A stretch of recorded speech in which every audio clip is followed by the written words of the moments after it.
Hello guys, welcome to my first ever lecture series on this channel or YouTube, which is for CCAT exam जो कि सीडेक की entrance exam है। तो हम इसमें क्या पढ़ने वाले हैं, मैं आपको सिखाऊंगा कि सीडेक की प्रिपरेशन कैसे करनी है, और मैं आपको उसमें का एक सेक्शन है जो कि पूरा पढ़ाऊंगा, और जो सेक्शन में नहीं पढ़ाऊंगा मैं आपको उसके भी सोर्सेज दे दूंगा जहाँ से आप वो पढ़ सकते हैं। तो पहले मैं अपने बारे में बता देता हूँ। मेरा नाम है रोहित। मैं 2021 का ग्रेजुएट हूँ गवर्नमेंट इंजीनियरिंग कॉलेज जलगांव से।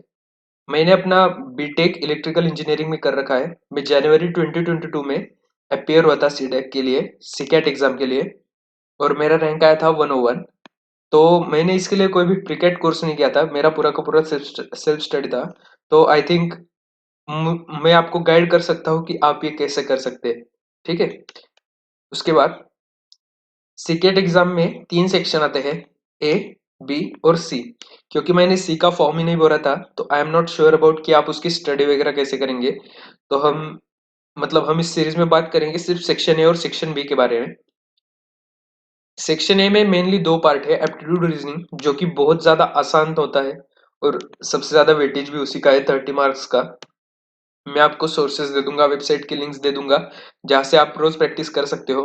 ऊपर से मैं टेलीग्राम चैनल पर भी रोज 5 ऐसे क्वेश्चन डालता रहूंगा एप्टीट्यूड और रीजनिंग के, जो आप प्रैक्टिस कर सकते हो। मैं उस टेलीग्राम चैनल की लिंक आपको डिस्क्रिप्शन बॉक्स में दे दूंगा, प्लीज ज्वाइन दैट चैनल।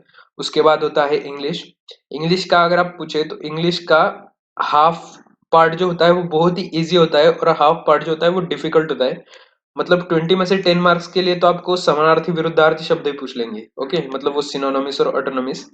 लेकिन जो 10 मार्क्स के लिए है वो आते हैं पैराग्राफ, और वो पैराग्राफ पर के क्वेश्चन कंपेरेटिवली डिफिकल्ट होते हैं। तो दैट्स व्हाई।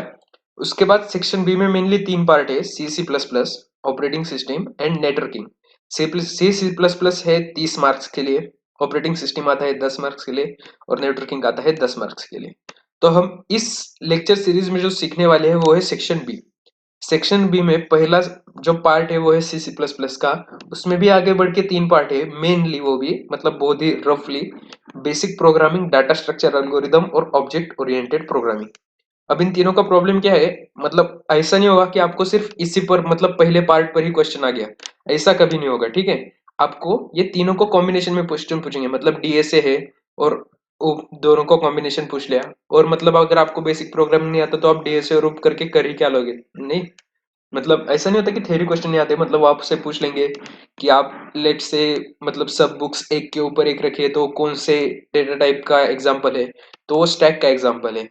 लाइक दैट वैसे भी क्वेश्चन आते हैं, लेकिन बहुत सारे क्वेश्चन प्रोग्रामिंग के ऊपर भी आते हैं। तो आपको बेसिक प्रोग्रामिंग नहीं आती तो आप डीएसए उप सॉल्व नहीं कर पाओगे। अगर आपको डीएसए का कोई कंसेप्ट नहीं पता तो बेसिक प्रोग्रामिंग आने के बाद भी आप राइट आंसर टिक नहीं कर पाओगे। तो ये तीनों भी इंपॉर्टेंट है। उसके बाद नेटवर्किंग में हम जो पढ़ेंगे वो है ओएसआई मॉडल। ओएसआई मॉडल भी मैं आपको 7 लेयर है ओएसआई मॉडल की, वो पूरी पढ़ा दूंगा। ओएसआई मॉडल का प्रॉब्लम ये है, नेटवर्किंग का प्रॉब्लम ये है कि ये बहुत ही वास्ट सब्जेक्ट है, और सीकेट के लिए कोई भी ऐसा उसका जो सिलेबस है वो ऐसा डिफाइन नहीं है। हालांकि मैक्सिमम क्वेश्चन जो होते हैं वो ओएसआई मॉडल से आते हैं, लेकिन फिर भी अगर आपको ज्यादा प्रैक्टिस करनी है, मैं जो पढ़ाऊंगा उससे भी ज्यादा, तो वहां पर वेबसाइट है लाइक सैन फाउंड्री वगैरह, तो आप उससे प्रैक्टिस कर सकते हो। उसके बाद ऑपरेटिंग सिस्टम जो है वो मैं नहीं पढ़ाने वाला, क्योंकि मुझे लगता है वहां पर एक ऑलरेडी बहुत ज्यादा अच्छी सीरीज है ऑपरेटिंग सिस्टम की एग्जिस्टिंग, तो आप वहां से वो पढ़ सकते हो, जो जिसका लिंक मैं आपको डिस्क्रिप्शन बॉक्स में दे दूंगा। मैंने वहां से पढ़ा था और मुझे वो काफी सही लगा था। ओके। सो नेक्स्ट इज, मैंने क्या अटेम्प्ट किया था वो मैं आपको एक बार बता देता हूँ। सेक्शन ए में एप्टीट्यूड रीजनिंग के मैंने 29 क्वेश्चन अटेम्प्ट किए थे, और इंग्लिश के 12। जैसा कि मैंने कहा मेरा इंग्लिश बहुत अच्छा नहीं है, तो एप्टीट्यूड और रीजनिंग मेरा बहुत अच्छा था। तो आई थिंक 30 क्वेश्चंस आए थे और उसमें से मैंने 29 अटेम्प्ट कर लिए थे, और इंग्लिश के 12 किए थे। वही सी सी प्लस प्लस में मैंने 27 अटेम्प्ट किए थे, और ऑपरेटिंग सिस्टम और नेटवर्किंग में 30। तो आपका एम ये होना चाहिए कि आप minimum 35 questions from each section attempt करें, राइट, ओके, राइट।